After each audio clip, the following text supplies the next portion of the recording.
So, bago ako naging dev, naging isa akong fryman or naging crew sa isang Jollibee. Then, second is naging operator ako sa bugs, sa paggawaan ng mga bugs. And third is naging encoder ako sa isang casino. So, ganun. So, para makabalik ako doon sa dev, ang ginawa ko talaga is, after ng trabaho, inaaral ko talaga yung web development. Kasi yung part na yun, web development, yung patok sa lugar namin or yun yung parang in demand sa amin. So, siya yung pinasok ko. At the same time, gusto ko rin talaga yung web development na pasukin.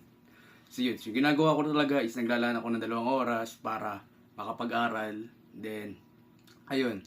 Ayaw ko pa na shift dati is yung panggabi kasi unang-una mas wala akong nagagawa or hindi ako nakakapag-aral kasi nga natitigil yung pag-aaral ko pag panggabi ako.